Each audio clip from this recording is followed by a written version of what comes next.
It's an interesting time for business. Tariff and trade policies are dynamic, supply chains are squeezed, and cash flow, it's tighter than ever. If your business can't adapt in real time, you are in a little bit of hurt. So how do you get full visibility and adapt in real time? Over 42,000 businesses trust NetSuite by Oracle, your AI-powered business management suite. It brings accounting, financial management, inventory, and HR all under one roof. NetSuite is the #1 cloud ERP for a reason. It's your single source of truth, giving you the data and control you need to move quickly. Real-time forecasting helps you move into the future with confidence, and with AI built in, you can automate the busy work and focus on strategy. NetSuite helps you see what's stuck, what it's costing you, and how to pivot fast. If I were running a business with a lot of moving parts, I'd use NetSuite for full control over everything. Tame the chaos with NetSuite. If your revenues are at least in the 7 figures, download the free ebook, Navigating Global Trade, 3 Insights for Leaders at netsuite.com/SPI. That's netsuite.com/SPI. You spent months building towards launch day, but when the clock hits 0, your site crashes. Bots swarm, and loyal fans rage on Reddit. That's not good. Fanfare was built to stop that. Fanfare is the drop platform made for high-pressure moments, stampede-proof infrastructure, verified waitlists, and bot filters that actually work. Instead of refunds and rage, you get retention and revenue. And that sounds great to me. Your next launch shouldn't be a gamble. Get Fanfare's 5-step hype drop playbook and learn how to bulletproof your drop at fanfare.io/playbook. Again, that's fanfare.io/playbook. Hey, I get it. You've worked really hard to build up your business, and it's doing great. So great that you need help now. The most important thing for your business is to hire the right people to support it. So how can you find amazing candidates quickly? Easy. Just use Indeed. When it comes to hiring, Indeed is all you need. Stop struggling to get your job post seen on other job sites. Indeed Sponsored Jobs helps you stand out and hire fast. And with Sponsored Jobs, your post jumps to the top of the page for your relevant candidates, so you can reach the people you want faster. And it makes a huge difference. According to Indeed data, Sponsored Jobs posted directly on Indeed have 45% more applicants than non-sponsored jobs. And it's one of the largest databases of job seekers, too, giving business owners access to a wide range of candidates. And one of the things I love most about Indeed is the job alerts feature. I get notified when new candidates apply. There's no need to wait any longer. Speed up your hiring right now with Indeed. And listeners of this show will get $75 sponsored job credit to get your jobs more visibility at Indeed.com/smartpassive. Just go to Indeed.com/smartpassive right now and support our show by saying you heard about Indeed on this podcast. Indeed.com/smartpassive. Terms and conditions apply. Hiring Indeed is all you need. Yep, I'm going to do it. I wasn't going to do it, but now I decided to do it. I'm going to start this episode with a Back to the Future reference. Yep, that's right, folks. That's how you know you're in the right place if you've listened to me before. For those of you who don't know me, my name is Pat Flynn, host of the Smart Passive Income Podcast. And this isn't our usual intro here. Usually you'll hear some music, and I'll probably put that in just a few minutes. But I wanted to start off by taking you into the DeLorean, and we're going to go back 5 years into the past, back to September 2011. That's exactly 5 years to the month that this episode goes live. Now, you might be asking yourself, well, what's the significance of September 2011? Well, that is the very first time I've ever spoken in public. And I'm going to take you through the journey from the first time I've been on stage all the way up to the most recent time I've been on stage. And I want to share with you the journey that I've had and how much my mindset has changed, what I've learned along the way, a lot of the mistakes I made, what I did to get better, and overall, what has it done for me in my business, and why do I continue to do it? Still using a copy-paste website?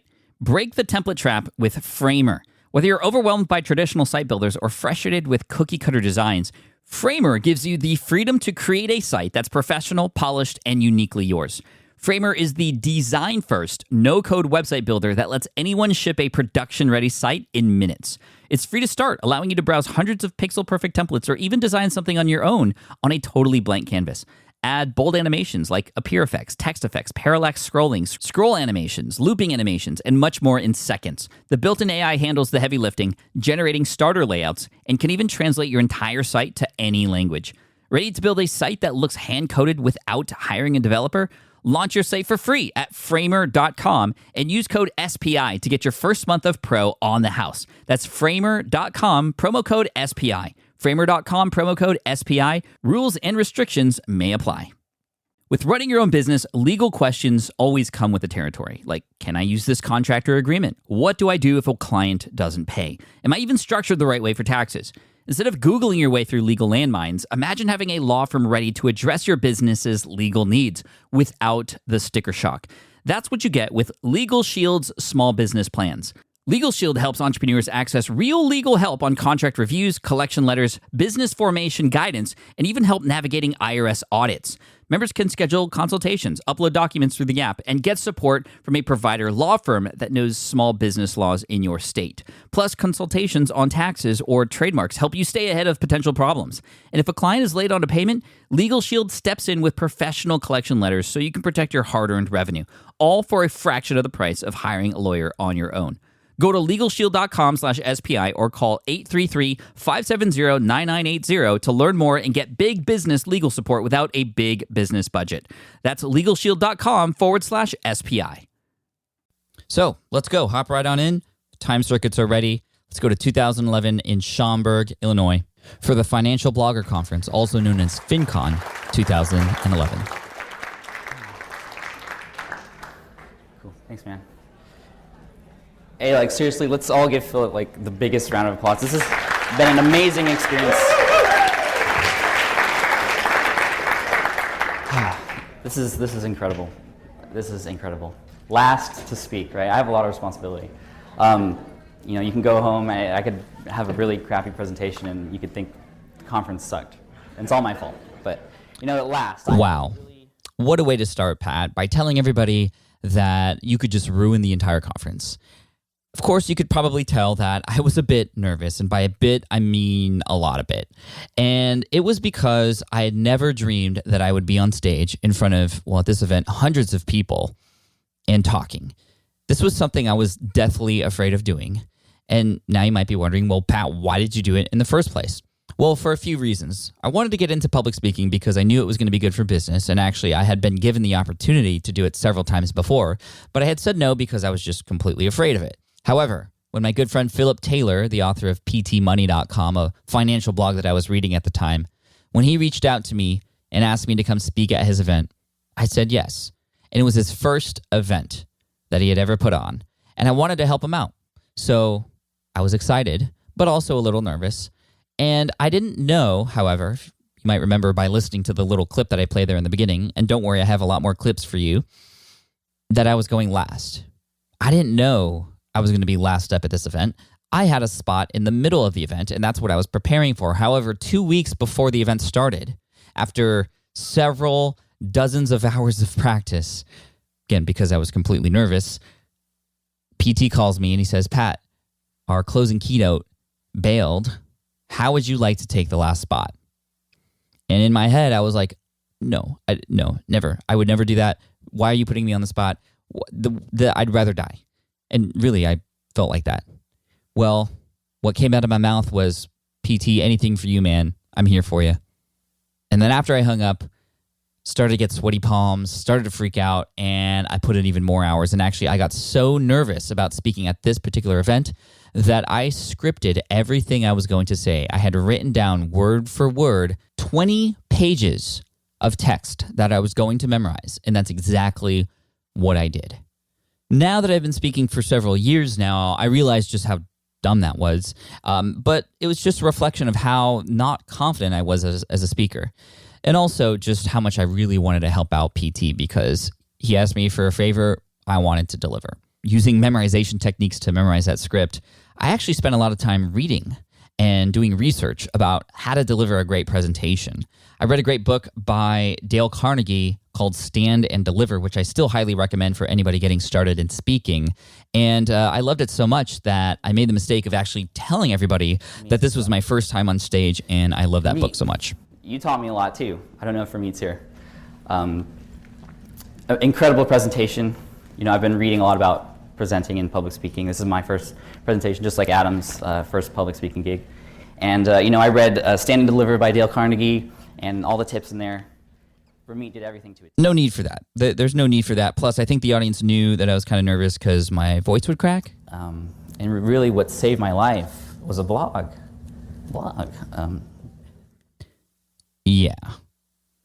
I don't know if this is cringeworthy for you to listen to, but for me, while I'm editing this show right now, I am indeed cringing and wincing And it's really hard for me to listen to because I know now what I did wrong. But I think this shows you that whenever you're just starting out with something, if it's your first time, you're going to be terrible. You're going to be bad. But the only way to get better is to keep doing it.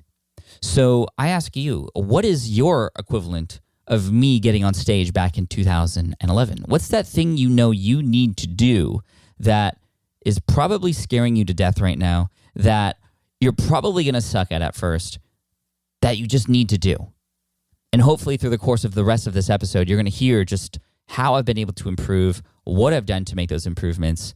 And part of that is actually appreciating the small wins along the way. Because although I wasn't perfect and although I was cringeworthy at first, I did do some things right. One thing I learned from him was going for the big wins. So one day I go to my boss and I say, I'm worth this much. This is how much I should be earning. Next day, $20,000 raise. Thanks to Ramin. 4 months later, I was laid off. I told stories. And I found that when I was telling stories on stage, people listened and they engaged. And if I timed it right, I could get a laugh or a head nod from the entire crowd. Here's another story that I told. That not a lot of people talk about. I want you to seek engagement. Get your audience to participate. How many of you have tweeted about FinCon this weekend? Why? Because we're all a part of it. And we all support it because we're a part of it. So have people become a part of your brand and have them support you in the same way.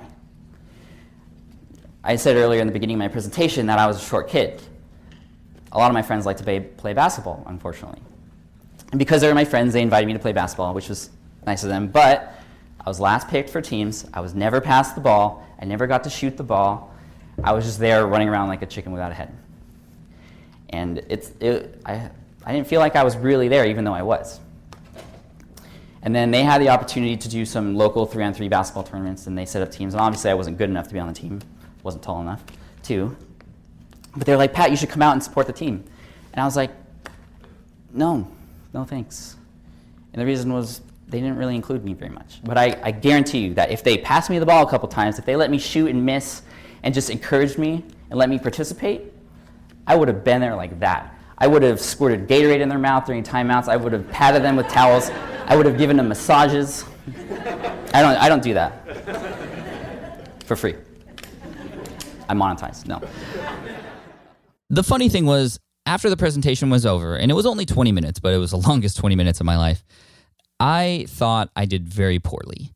I was expecting a number of people to come up to me and say, Pat, you should never be on stage again. Pat, you were terrible. Pat, you just didn't really intrigue me. But the exact opposite happened. After the presentation was over and after the conference ended, I had a line of people who wanted to talk to me, who gave me their business cards, who said thank you so much, who said it was really inspiring, who said there were a couple points in there that are truly going to change the course of their business. And that's when I got hooked. I got obsessed with how I could become a better speaker. The only problem was, well, I didn't know where else I was going to speak. It wasn't like I was planning, a whole year's worth of speaking. But soon enough, the speaking opportunities did come my way, and I always said yes. And then I'd be really nervous again. I'd always question why I say yes to these things, because I get to a point where I'm like, Pat, why do you put yourself in these situations? You don't have to. You're just a blogger. That's all you need to do. Hide behind your little screen and your WordPress platform, and you can do it that way. But again, I knew that the speaking thing is awesome, and it's a way to build authority. And plus, I remember what it was like after I spoke at FinCon in 2011 and what it was like when people came up to me and just enjoyed it so much. So I soon realized that this fear, this resistance, as they sometimes call it, that tries to stop us from doing these amazing things like speaking or whatever your equivalent is, that's actually a sign that whatever it is that you're trying to do is something that's meaningful to you. And for me, now I look toward that fear. I try to find it because I'm serious. If I don't feel nervous about something I'm doing, it's probably not big enough anymore to actually make a big difference. And so I challenge you to find that fear. And if you're there already, great. But of course, you got to take action on that thing. And I'm going to talk to you a little bit about what I did to conquer this fear of speaking. Now, I will say that I still get nervous before I speak. Every time before I speak, even just the last one I did last month, I still get really nervous to a point where sometimes I feel like throwing up, like it hurts in my gut. But I don't fear it anymore. I get excited about it. And I hack my thinking to know that, well, this is something that's meaningful to me. So what happened next? Well, I found that fear in an upcoming presentation at Blog World Expo in Los Angeles. Again, this is late 2011 now. And I was really excited because Blog World Expo was actually the very first conference that I ever attended a year before.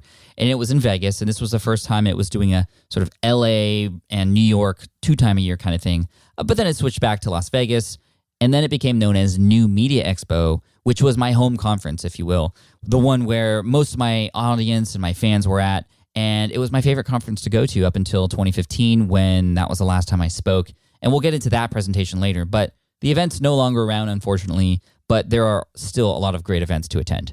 But going back to 2011, this was going to be the biggest presentation of my life. And so I spent, like I did before, quite amount of time rehearsing and preparing for it. The title of the presentation was How to Be Everywhere. And it was about how a lot of people were saying, Pat, you're everywhere, it seems. Everywhere I go, there you are. And so I was giving people a strategy on how, to their public audience, they could seem like they were everywhere too. I wasn't literally everywhere, but I made it seem that way with all the different platforms I was on, and I wanted to talk about that. And going into this presentation, I had one goal in mind, and that was to know the content so well that I didn't need the slides. That was the one thing I picked up between FinCon and this event, was that a lot of people use and rely on their slides to help them with their content. So I figured if I didn't need that, if I could show slides but show that I just knew the content and didn't even have to look back, that it would be very impressive and I would stand out. So that's what I did. And I learned the content so much. I choreographed the slides with what I was saying, and I knew it by heart. And so when the event happened, I was really excited up until there was a technical glitch that happened during my presentation that made me want to just run away forever. The fact of the matter is this: we all want more eyes on our brand. We all want more traffic, more people coming to our site. And there's no better way to do that, I feel, and I've experienced, than with this idea of being everywhere. So being everywhere to me means a couple of things. One, it means reaching out onto new platforms other than your blog. Get people to know who you are on these other platforms. People who are just hungry to devour your content, but they just don't know who you are because you're not where they're at. And the second thing about being everywhere, why didn't you tell me? Is that the way it's supposed to look? That's not the way it's supposed to look. Oh my gosh. Do I have a tech guy in the room? I'm sorry, guys.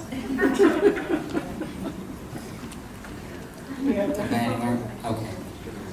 Well, it's supposed to say being everywhere. I'm a little freaked out because a lot of my content is supposed to be on there in that font, but that's okay.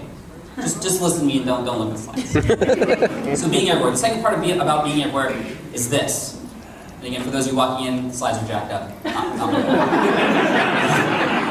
So the second thing about being everywhere is this. So what happened? Well, what happened was I had built my keynote presentation on my computer at home, and I had taken a thumb drive and then imported it into the computer that was there at the event. And everything was fine and dandy until there were slides that included fonts, because in my presentation at home, I included special fonts that were downloaded on the internet, which that computer that I loaded it onto did not have. So instead of using the special fonts that I included myself, it defaulted to Arial, which relative to the fonts that I was using was much wider. So a slide that popped up that was supposed to say being everywhere had instead said BEI and then every W, and that's it. And that slide was up there. You can't tell from the audio, but that was actually up there for about 3 to 4 minutes as I was speaking. And that's why when I finally turned around, I was like, why didn't you guys tell me? Because I was just speaking in front of this thing that was incorrect the whole time. Now, for a split moment, maybe 30 seconds, I wanted to ditch. I couldn't believe after all that work that my slides were messed up, and I just wanted to leave. But you all heard what I ended up saying. I said, guys, don't worry about the slides, just look at me. And thankfully, I had spent so much time rehearsing the content in this presentation that the slides weren't even needed at all. And what was really funny was after the presentation was over, a number of people came up to me and they said, Pat, did you do that on purpose? Because it made it seem like you knew exactly what you were talking about. And it was different than any other presentation I've ever seen.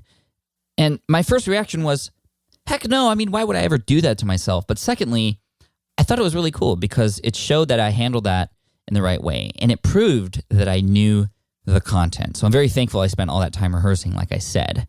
But I'm also very thankful because I learned a huge lesson. A couple lessons, actually. First of all, if you're going to use another computer to house your presentation, make sure it includes the fonts that you included in your presentation too, so that never happens to you. And I'm happy to say that's never happened to me since. I've also learned a trick that if you don't have any audio or video files in your presentation, just export it as a PDF file. That way you can be sure that no matter what, it's not about the fonts, it's just images, so you'll be good. The second lesson I learned was that when you start out, you're going to suck, you're going to make big mistakes like this, but you got to keep going. This was a rookie mistake, but if I let it stop me, if I ran off stage or if I decided to quit after that, I wouldn't be doing what I'm doing today. I wouldn't be speaking in front of thousands of people. I wouldn't be getting paid for it eventually, which I wasn't at this point. I was doing all my speaking for free to get my name out there. So because I wanted to go big with it, because I wanted to get serious, I hired a coach so I could get better. And I found this coach through our good friend Corbett Barr over at Fizzle.co because I had heard that he had an amazing presentation and he had a coach helping him on that one. So I hired the same coach. His name was Mike Pacione, and he was awesome. He actually trained under Nancy Duarte, who I've mentioned on the blog before. She's been featured in my book club with a couple books like Resonate and Slideology. She's helped people like Al Gore with his presentations. So to train under one of her students was amazing. But I will say it was a very tough experience because he just drilled me for a lot of things. I wish I had some audio recordings of some of those chats we had because it really put me on the spot. It really had me sweating, but it was life-changing, absolutely life-changing. And the funny thing was he didn't really tell me what to do. Like many good coaches that I've worked with since then, I found that he just always seemed to ask the right questions that got me thinking in the right way. That's how he directed, was through questions.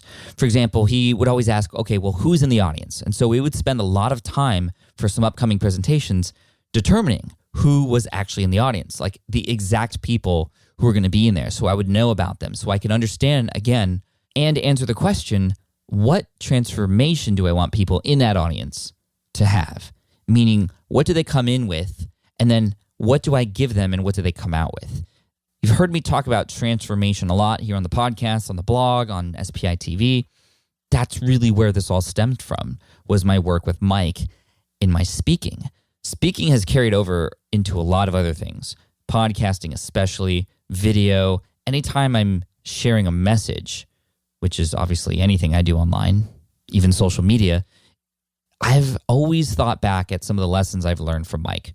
For example, another big lesson I learned was just how important first impressions are, especially in front of audiences who you've never met before. There's a lot of things that you can do to stack things in your favor, even before a presentation starts, to have a great presentation. From the person introducing you, making sure that they know what to say and how to say it properly, to going into the crowd and shaking people's hand beforehand, just to make yourself and the crowd feel a little bit more comfortable so you have some sort of connection there already, to even what you're wearing.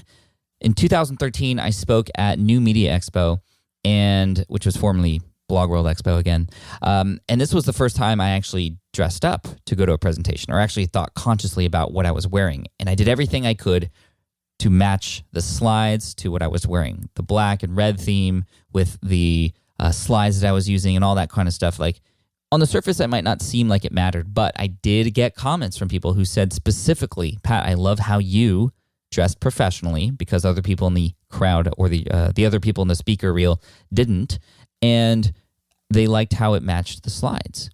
They thought the careful attention to detail was really, really professional. And that helped me stand out for sure. So before I play a clip for you from 2013 from New Media Expo, which was the first presentation I did after getting coaching, it was really interesting because the presentation itself was redone about 3 different times. Mike, I know you're listening to this. You probably remember this. We had a whole different deck, a whole different presentation before, things just finally started to come together. And that was a big struggle. This was the biggest struggle working with Mike, not because he was hard to work with, but because I know he wanted me to succeed. And I had thought things should be a certain way, and he had to keep questioning it. And I always was asking me, well, how are you emphasizing this point? What is this transformation? Are you actually supporting that transformation with this stuff? And then all of a sudden, things just happen to click. And I find that the more I work through something, especially when it's hard, obviously the more likely I am to get to a point where things will finally come together. And they did. It seemed like one day they just finally came together. And I knew it wasn't just because of one day, though. It was because of all the training and the coaching that I got. And then I started 2013 with a bang with this presentation, which is all about the power of free, using free in your brand. So there were a couple of things I did to stack things again in my favor to make a good first impression. So when people were coming in, I not only welcomed people into the room before they were coming on, and there was a little bit of a struggle there because the people who were speaking right before me at this event went over their time. So that's stuff that you can't control, and you have to kind of adjust and adapt to certain situations like that. But anyway, to set things up, I actually had 2 containers. In one container, there were Lindt chocolate truffles, and in another container were Hershey's Kisses. So chocolates, 2 different chocolates, one obviously worth more than the other, the Lindt chocolate truffles being substantially more than the Hershey's Kiss. But I told people that they could only pick from one container, either the truffle or the Hershey's Kiss. And as you might guess, most people selected a Lindt chocolate truffle. I would say 98% of people did. And that actually played a role in some data that I shared later in the presentation. About halfway through, I talked about an experiment that was done at a university involving those 2 chocolates. And so the experiment, just to make sure that you guys know what it's about and aren't just like, well, Pat, I don't get it. So really quick, there's a guy named Dan Ariely. He studies economics at a university, and he did this experiment where he sold his students a Lindt chocolate truffle for 26 cents or a Hershey's Kiss for 1 cent. So you could choose one. So which one would you choose? If you saw a Lindt chocolate truffle for 26 cents or a Hershey's Kiss for 1 cent, well, most people ended up buying the Lindt truffle because it was obviously a lot of value there for the 26 cents. But he then later did the same thing except dropped the price of each just 1 cent. So the relative difference between the price of both chocolates were the same. The Lindt chocolate truffle was a quarter and the Hershey's Kiss was free. And then most of the people, 90%, ended up opting for the free Hershey's Kiss, even though the relative price between the two is the same. So you can conclude that free is indeed a very powerful force. And because I ran that experiment there live at the event and people were participants, it became that much more of a sticking point for them. And that was one of the things that I heard later on that was really cool because it kind of put everything together. So I'm going to play a little bit of a clip from it just to give you an idea of just how much more confident you could tell I am in this presentation. Free is powerful. It moves people, sometimes in mass. It's ridiculous. Just we're kind of trained when we're kids to just gravitate toward free. I mean, imagine a piñata exploding and just kids going buck wild on the candy. They don't even care what candy it is. They just want to grab as much as possible. Free is so attractive and so magnetic. We should all be using free. Not just your content, though. Yes, our content is free, but I'm talking about stuff that's beyond your content. We'll talk about why in a second. Unlike cupcakes or Grand Slams or even a car, what we can give away as people who do business online and have blogs, that stuff can be replicated, duplicated. It can work for us over and over again. Once someone eats the cupcake is gone. But our thing that we can give away for free will be there forever and continue to work for us. You just got to put up the time up front. That's the only thing you're investing in this. There's a little bit of time to figure out exactly what your target audience wants, what they need to get there, and introducing free as an indirect route to earnings. So much better, so much more confident, you can tell. And yes, it was well rehearsed. But the one thing I want to say about rehearsing is I did it completely different than I used to because Mike called me out on it. When we first started working together, he asked me how I prepared for my presentations. And I told him that I wanted to get it right, so I would write every single word down and memorize it. And he couldn't believe it. He first of all, just couldn't believe that I could memorize 20 pages of notes like that. But I did. And then he said, well, you should be an actor. And I said, no, I shouldn't because I'm a terrible actor. But anyway, beyond that, he said, you are doing your audience a disservice by writing down every single word. And I didn't understand that. It took me a while to understand it until he really explained it. And he said that by writing it down, you're not allowing yourself to be creative and be yourself on stage. Because when you think about it, you listening on the other end, if you and I were having a conversation, it would be weird if I had came in with some sort of script, right? And it would be weird if I had just started reading off answers to your questions, if you had questions for me. That's not how we interact in real life. And when you think about your favorite professors or your favorite teachers, they typically or probably didn't read off every single word that they read to you. More than likely, they had a game plan, they had an outline, and then just spoke from experience and trusted their experience to share it in a way that was memorable and intelligent and useful and valuable. And that's what Mike wanted me to do. And that was a very hard thing for me to get over. I couldn't imagine not writing down everything because I didn't trust myself. Again, I didn't trust myself.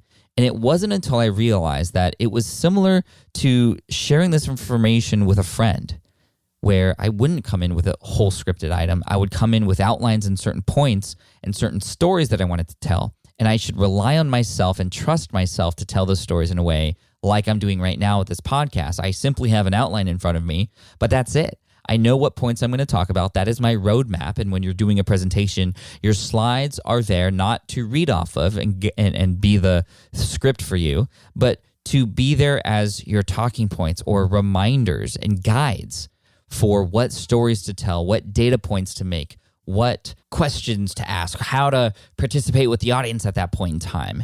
When you think about a trail, for example, you start at the beginning and then you go through the forest and you see signs, right? You see signs that say go this way or watch out for that.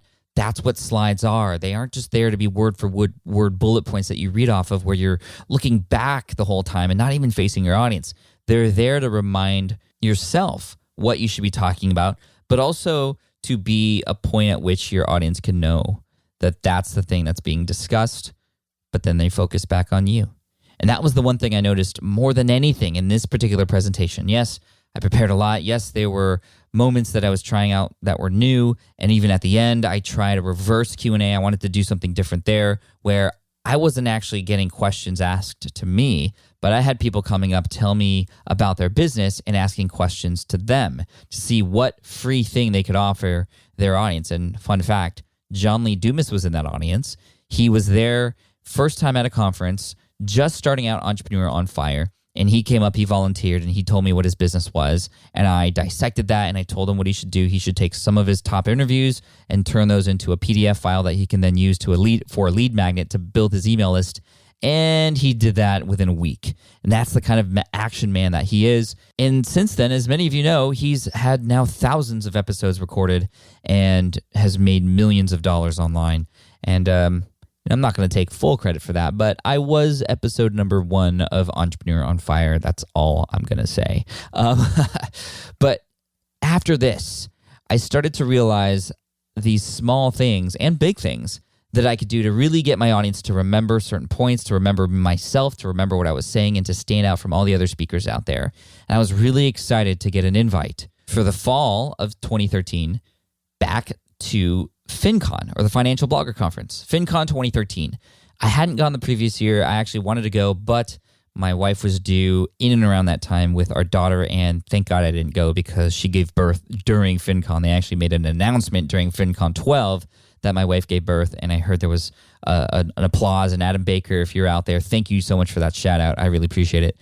But 2013, and I was invited to do not just a presentation or any old presentation, I was invited to do the opening keynote.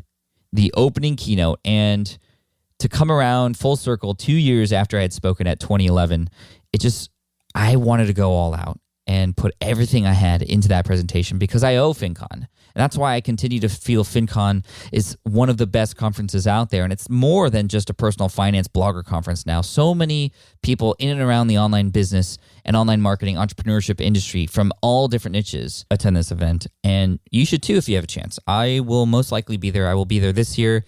It's typically in September, and maybe I'll see you there. So to prepare for this presentation, again, like I said, I wanted to go all out.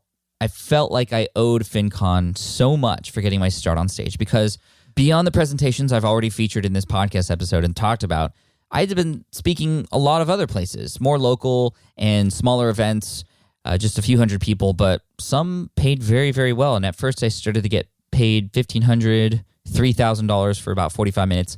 Then it got all the way up to $5,000, $6,000. My name had started to go out there.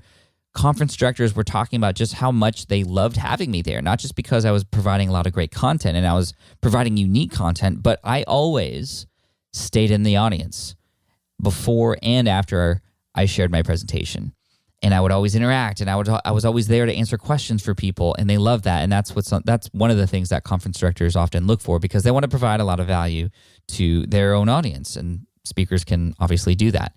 So to prepare for this presentation, I spent a lot of hours, over 250 hours, and I tracked it because I knew it was going to be quite a while, but it was probably a little too much, but I wanted to make sure I got it right because as the opening keynote for this presentation, I wanted to start with a bang, and like I said earlier, back when I was working with Mike, I had learned recently just how important first impressions were, and that was something that I felt that at the time, a lot of bloggers, especially in the personal finance space, were not really paying attention to. And so when people visit your site, they typically have only 4 to 7 seconds. 4 to 7 seconds. That's all you have to make a good first impression, or else they're out of there. And most of the time when people leave within that short amount of time, they're not going to come back. So I wanted to stress the importance of first impressions, and I thought, hey, what better way to start a presentation about first impressions than with a first impression you could never forget. So let me set the stage for you, if you will, for this presentation. So a room full of 500 to 600 people, packed room. This is in St. Louis. And I was getting introduced by a good buddy of mine, JD Roth, who was the former owner of GetRichSlowly.org, one of the very first blogs that I've ever read. And he was introducing me, and I had run up from the back of the stage. And as I'm climbing up on the stage, I trip and I fall flat on my face. On purpose, though. Like, I had practiced how to fall properly. And so after falling on stage in front of everybody, I'd pause for a few seconds and then pop myself back up and then actually walk in reverse the same way I came up on stage, while the music that had originally played me on was actually playing in reverse as well. So I was rewinding. And then from there, I'd go back on stage and say these very famous words that were relevant to all this. And I'll play that for you right now, including my entrance, my fall, and the beautiful sound of the microphone leaving feedback, which was totally unplanned, but it worked out perfectly. So here's my entrance. Ladies and gentlemen, Mr. Pat Flynn.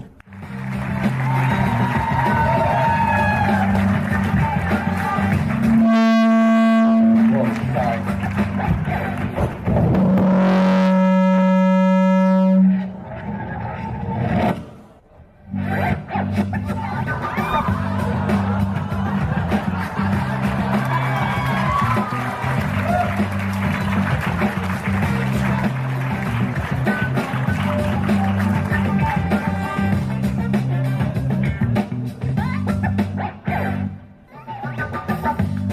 Ladies and gentlemen, Mr. Pat Flynn.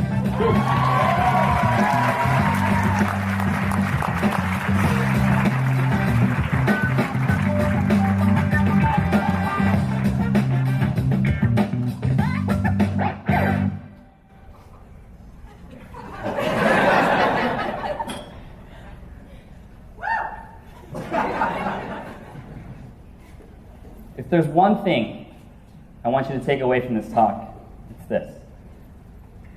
First impressions matter. They matter because we don't get a second chance to make a first impression. You can't rewind a first time. There are no do-overs or mulligans when it comes to the first time anybody experiences anything. And that first impression you make is so important, vital, because it directly influences everything that happens from that point forward. So yeah, I actually did it. I actually fell on stage, and I actually hurt myself. Later, after the adrenaline was gone and I caught my breath, as you could tell, I was probably a little bit out of breath because of all the running I was doing. I didn't actually account for how long the stage was or how long the conference room was. But I actually had bruised a rib when I was falling because when I was practicing on carpet. Well, the stage was wood, and when wood meets rib, not good things happen. So, yeah. But it was totally worth it because a lot of people reacted and literally thought that I had fell on stage. I saw a few people in the front row get up and want to help me. A number of people had put their hands over their mouths because they just couldn't believe it. And even to this day, people still bring up that little moment at FinCon, which is super cool. And so hopefully that gets people to remember how important it is. And, if Pat can fall at the beginning of his presentation, nobody else has an excuse, right?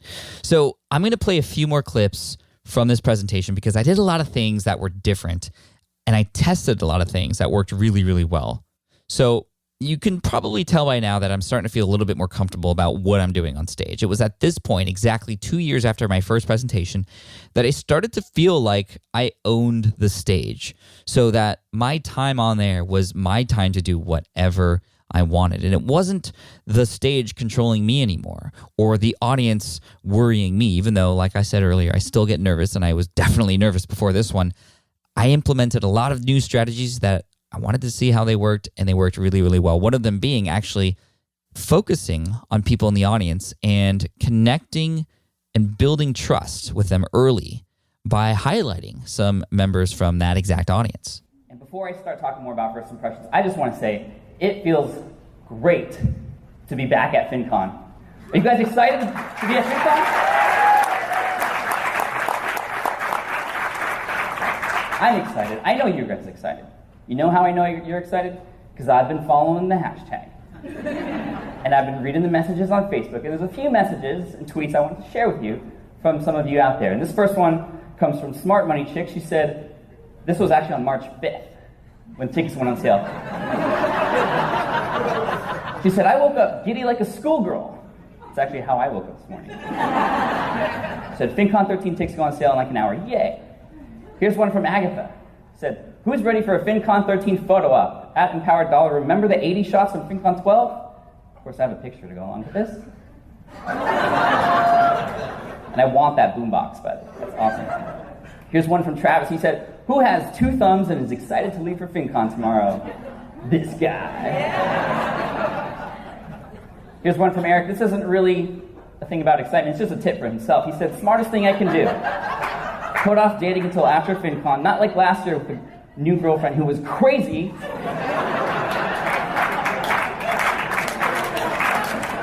And ladies, I talked to Eric just to confirm he doesn't have a girlfriend right now, so. And this is my favorite. This is one from Scott. He said, is it bad that I'm more excited about FinCon than I was for my family's trip to Disney last year? And then Lance said, not if you don't tell your family. To which Scott replied, oops. So I had him hooked right from the beginning, just by sharing a few tweets, a few Facebook messages that were found using the hashtag. And I found that if you speak in front of a very close-knit community, like the FinCon community, or I recently did this at the Everything Food Blogger Conference because the food bloggers are all very tight with each other too. If you can highlight a few of their members in a special way at the beginning, you got your audience hooked, all of them, because they're all family. And so that worked out really well. Another thing that I focused on that I wanted to add into this presentation was better audience participation.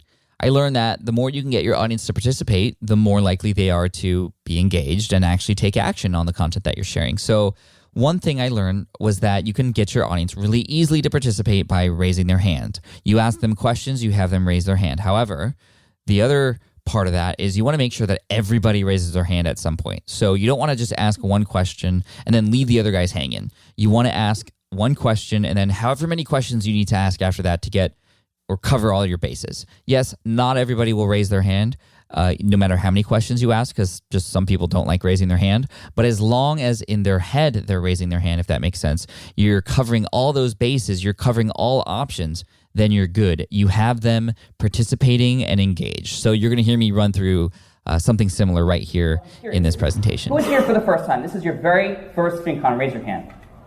Wow. Welcome. Put your hands down. Who's here for a second time? This is your second FinCon.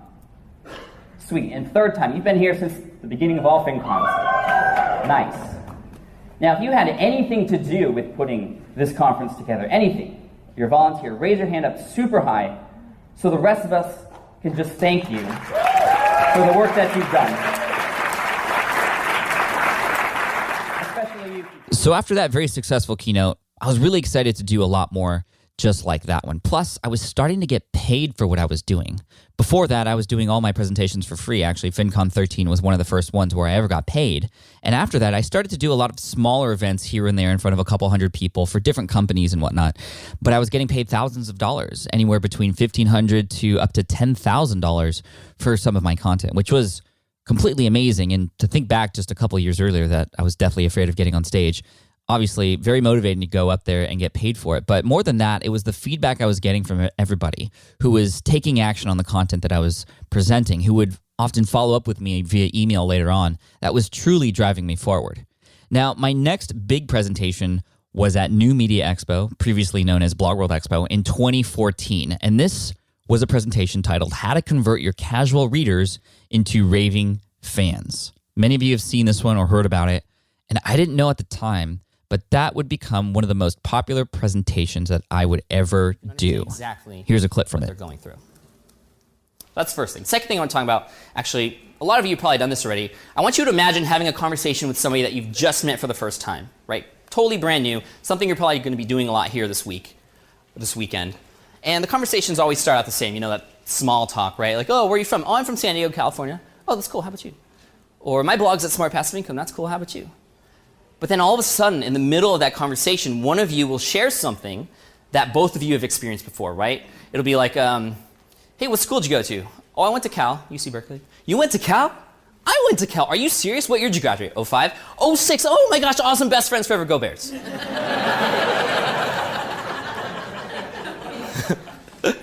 Right? Like that's how friendships start. And that's how you can convert your casual audience into active members by sharing these really interesting things about you that people can connect with on an individual level. You have to put a little bit of you in your brand.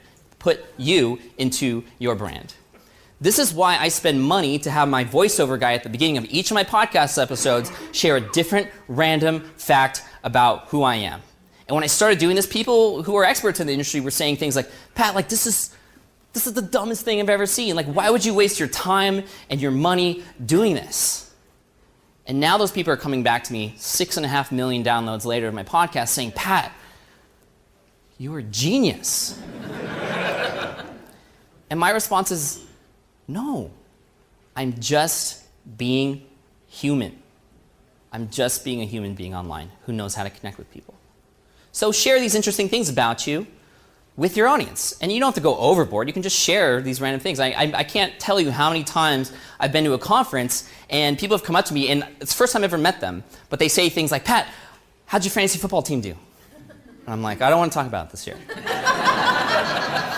I had somebody last night say, Pat, I'm also half Filipino. And I was like, sweet, Pinoy pride, right? And then, you know, I had a guy come up to me at one conference one time. He came up to me like a little too close. Like I was wondering what he was going to do. He was like coming up to my ear, and he's like, Pat, I'm also scared of spiders. And then we hugged it out. You know, so connecting with people on an individual level like that by sharing these things about yourself are going to go a very, very long way.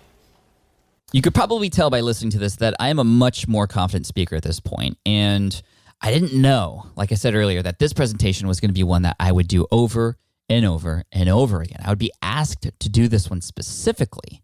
It had made so much noise, especially because I did some things at the end there that I didn't share with you, where I actually included magic. I actually hired a magician to help me understand how I could better deliver these messages through magic, which part of the conversation here was about creating magical moments for your audience. And so I incorporated magic, and we did some really cool things with a can of pineapples and a beach ball. Anyway, that presentation is available on YouTube if you want to go ahead and check that out.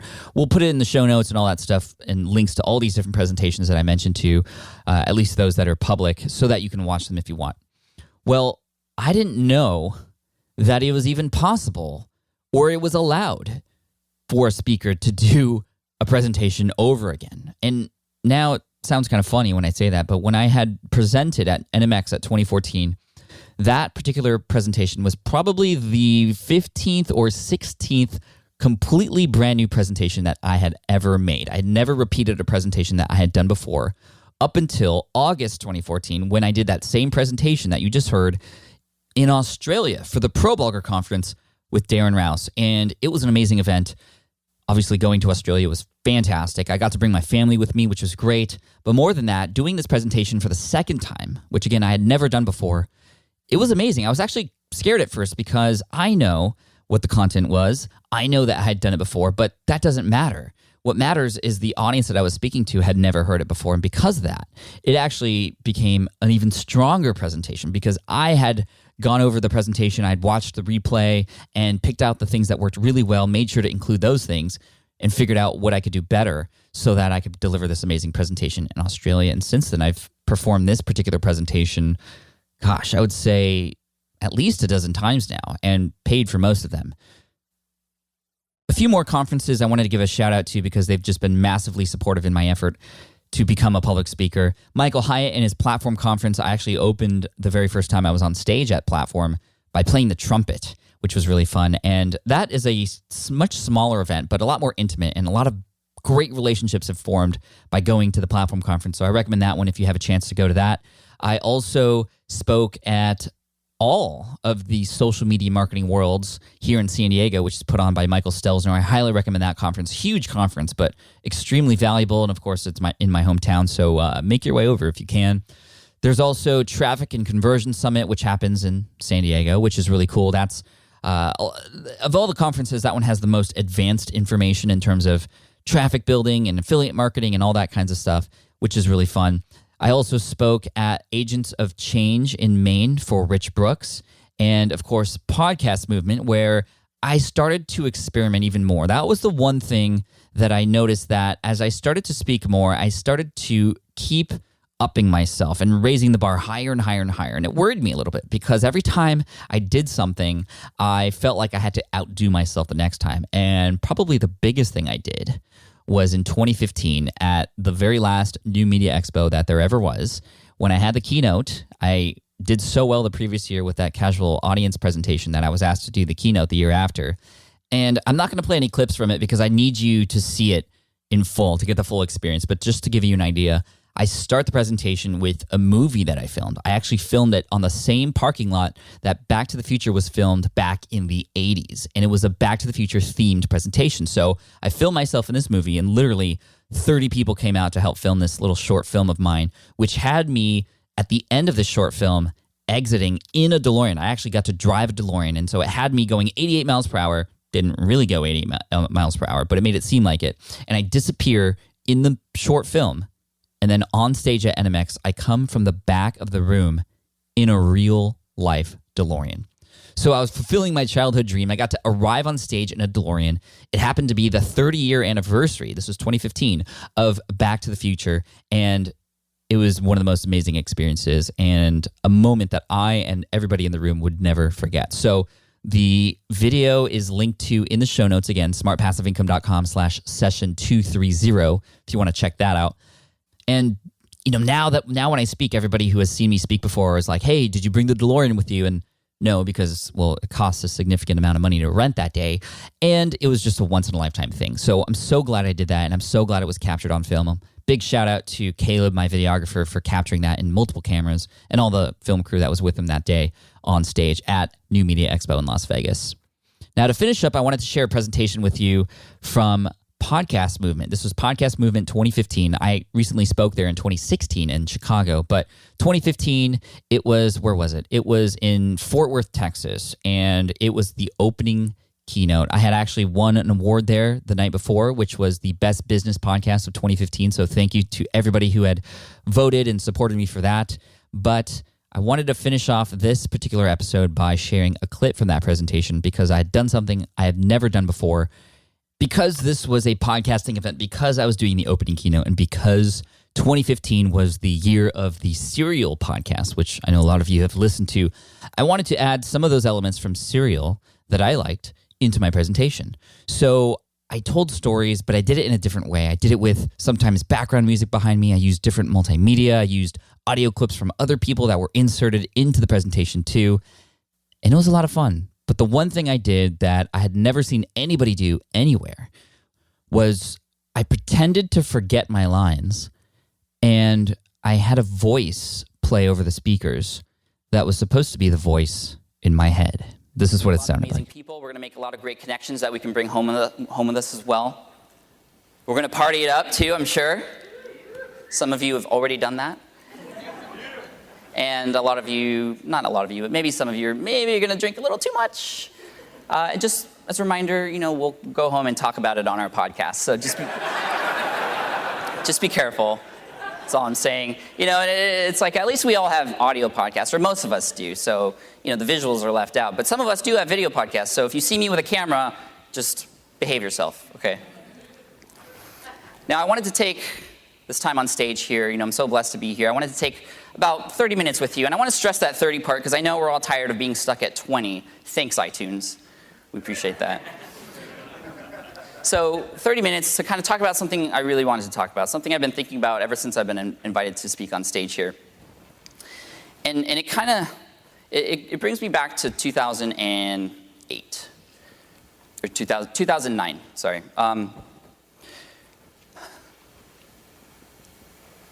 Excuse me, hold on.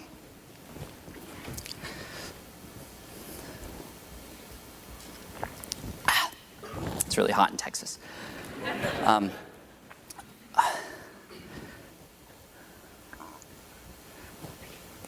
Pat, what are you doing?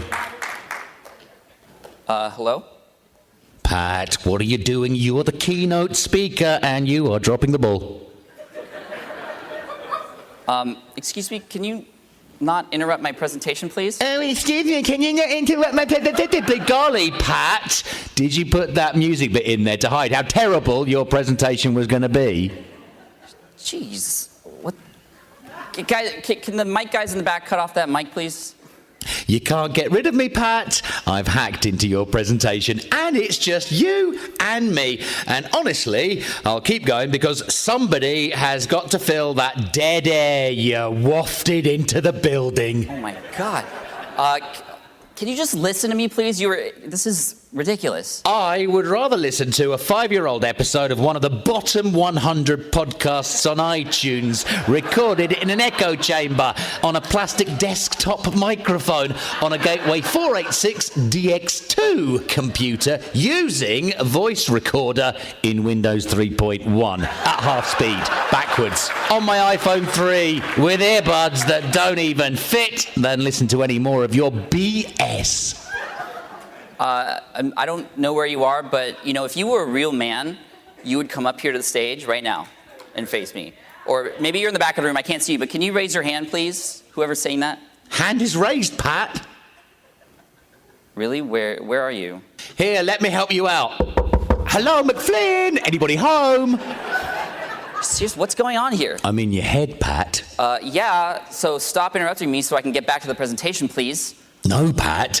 I mean, I'm in your head. I'm the voice in your head.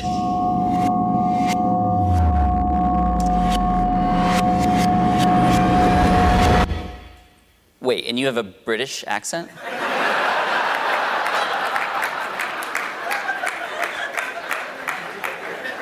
Well, for now, but perhaps you'd prefer one man, one stage. Pat Flynn in the critically acclaimed #1 disaster movie of the year, your keynote presentation. Ha ha, very funny. No, let's not do the movie guy voice, please. You are literally screwing this entire thing up.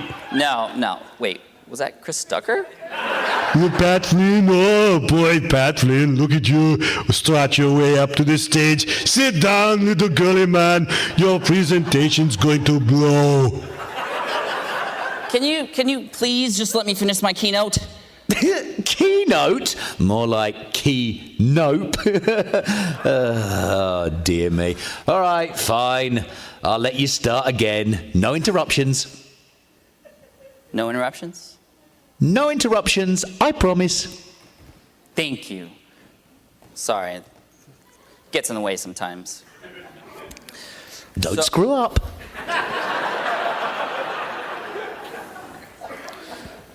So as I was saying... You got this, Pat. No pressure. I thought you said you weren't going to interrupt me. I thought you said you practiced. I'm in your head, Pat. No pressure. You got this, Pat. You are literally screwing this entire thing up.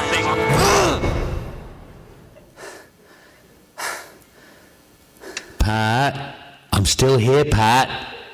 I will always be here. And scene.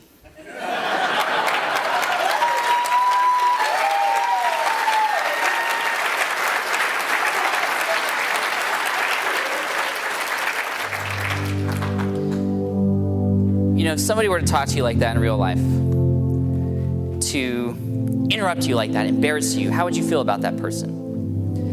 If you were really struggling and you just needed a boost of confidence or a little bit of encouragement, yet instead somebody just tore you down and kicked you while you were down, what would you feel about that person, right? It'd be very easy just to say, you know what are you doing here? Get out of my life. Like, what the heck? You're in my way. I'm trying to do something important here. Yet, for whatever reason, we all love to keep this one hater with us in our lives. This one hater who loves to steer our ship in a direction opposite the direction we were going, right? This one hater who, at the moment when we're so close to that breakthrough or achievement, it just pulls us back away from it, back to right to where we were. The most destructive hater of them all. Ourselves. And the truth is, we are our own worst hater. It's true. And it doesn't even matter what part of life you're in. It doesn't matter if you're just getting started with something or maybe you've been doing it for a while. Whenever you're trying to achieve that next level, those doubts, those excuses start coming in, right? That voice. I don't think I could do it. I'm not good enough. They're not going to like it. And it's dangerous. I mean, imagine all the amazing things we could have accomplished if we didn't let our voice get in the way. And you're on this journey right now, whether you're trying to become a public speaker or start your own online business or whatever it is. You have to realize that this voice is always going to be there. But I want to encourage you, and this is the overall message of this exact podcast episode. I want to encourage you that no matter what, please keep going. The world needs you. Thank you so much for listening in. I appreciate it. Hopefully you've enjoyed this blast from the past, if you will, and account of just how much progress I've made since 2011. And guess what? I'm not stopping, and I know you're not either. So if you want all the show notes, which includes links to all the different presentations I mentioned here in this particular episode, head on over to smartpassiveincome.com/session230, and you'll find them all right there. Plus, I'd love for you to go there so you can let me know what you think of this episode. Please, smartpassiveincome.com/session230. We actually didn't even play the theme music here like normal, but you know what? This wasn't a normal episode. And again, I hope you enjoyed it. If you want to hear the theme music, just look in the archive or look forward to next week. Thanks so much. Take care. Bye. Look, I get it. You want to grow your business, but trying to sell to hundreds or even thousands of people gets very exhausting very fast. But what if you could sell at scale with a simple, powerful quiz? Score App helps you sell to more people without adding more to your plate. You build a quiz or assessment that your audience actually wants to take. Then they answer a few quick questions and get a personalized result right away. It shows them where they're at and what they need to do next and how you can help. And you build huge amounts of trust before you make even a single offer. No hard sell, no chasing leads, just value at scale. Get 50% off the first 3 months using the discount code SPI. All you have to do is just head to scoreapp.com/SPI. Again, that's scoreapp.com/SPI. More people dream about building their own business and being their own boss rather than retiring early.